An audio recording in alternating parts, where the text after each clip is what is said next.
Siin on keto sibula leivakene.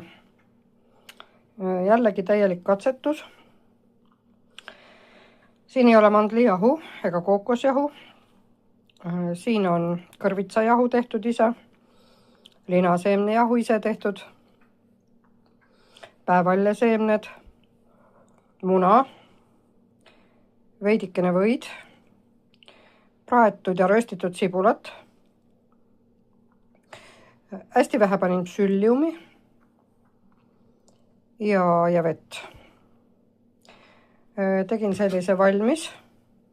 Ta on suhteliselt pehme, lõigatav isegi, no need laguneb laiali, see ei ole oluline.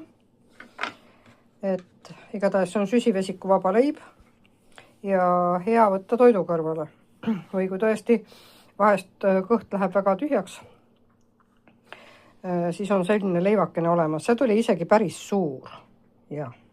Et tegelikult ketoleiba võib teha linaseemnest väikese leivakese, seda ma räägin teinekord.